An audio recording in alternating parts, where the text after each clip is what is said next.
Most people think they'll recognize the moment they're no longer broke. They imagine it will be obvious, a number in their bank account, a raise that finally feels big enough, a month where nothing goes wrong. They expect relief to arrive all at once, like crossing a finish line they've been running toward for years. But that moment almost never comes the way people expect.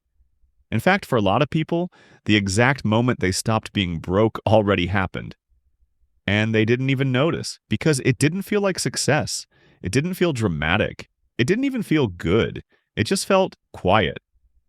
And because it felt quiet, they assumed it didn't count. We're taught that being broke is about not having enough money. But that's not how being broke actually shows up in real life. Being broke isn't just a number. It's a state of mind, a constant tension that follows you everywhere, even when you're not thinking about it directly. Being broke is waking up tired before the day even starts. It's opening your phone with a knot in your stomach. It's the feeling that one small problem could knock everything over. You don't just worry about money when bills are due. You worry about it at the grocery store, at the gas station, while scrolling at night, even during conversations that have nothing to do with money. It sits in the background, waiting, and something always triggers it. A notification, a letter, a strange sound your car didn't make before.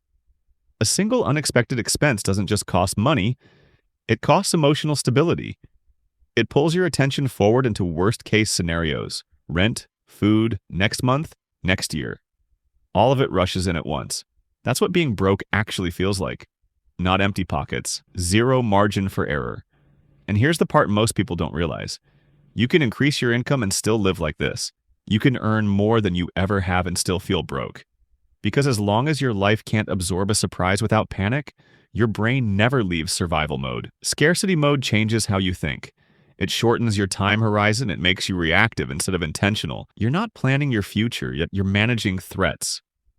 That's why payday feels so intense when you're broke. You don't just wait for it, you orbit around it. You know exactly when it's coming. Sometimes you know the hour. Your plans, your mood, even your sense of safety are tied to that deposit. Until it hits, everything feels fragile, and then slowly something shifts. Not all at once. Not in a way you'd post about, but enough that life starts to feel different. For many people, the first sign is so small they almost dismiss it. It's the first time a surprise expense feels annoying instead of terrifying. The same kind of bill shows up. A repair, a copay, something you didn't plan for. And you brace yourself out of habit, but the panic doesn't arrive. Your chest doesn't tighten. Your thoughts don't spiral into 10 different scenarios. You're irritated. You wish it hadn't happened, but you pay it.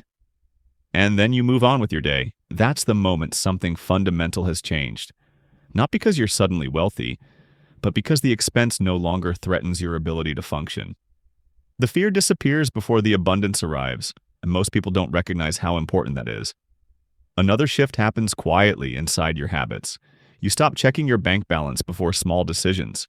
When you're broke, money has to be consulted constantly. Before groceries, before ordering food, before filling up gas, you open your banking app not because you want to, but because you need permission to live your normal life. At some point, that ritual breaks. You buy what you need without doing mental math. Not impulsively, not extravagantly, just normally. Money stops being the gatekeeper for every minor choice. And without realizing it, your brain has more space. This isn't about spending more, it's about thinking less. There's a moment buried in old career forums and personal finance threads where people describe something that actually scared them when it happened. They missed a payday, not because the money didn't come in, but because they forgot to notice it. No countdown, no relief, no emotional release, just another day. When you're broke, payday is emotional. When you're no longer broke, it's administrative. That shift doesn't mean you're rich. It means there's finally a buffer between you and disaster. Maybe a small one, but enough that time stops feeling compressed. Enough that income timing loses its grip on your nervous system. And then there's a change most people don't talk about at all.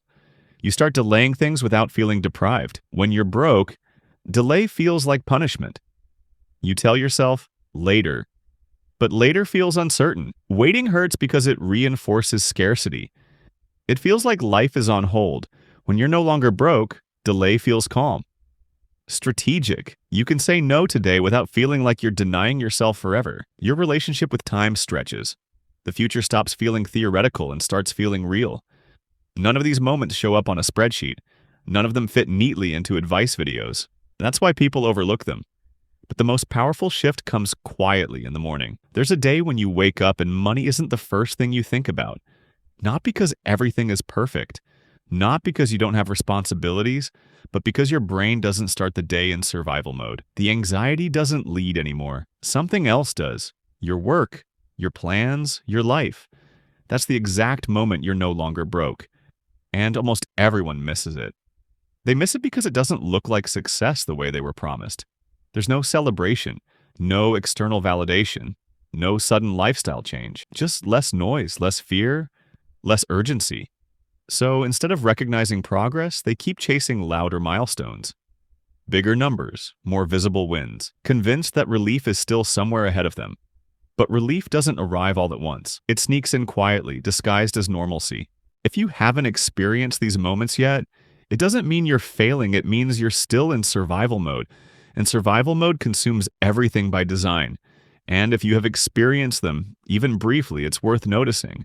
Because once you understand that being not broke is about stability, not status, your priorities change. You stop chasing numbers that look impressive. You start building systems that feel safe. Being no longer broke isn't about abundance, it's about breathing room. It's the moment money stops being the loudest voice in your head and becomes just one part of your life instead of the thing controlling it. And once you recognize that moment, you realize something most people don't. You're already further than you think.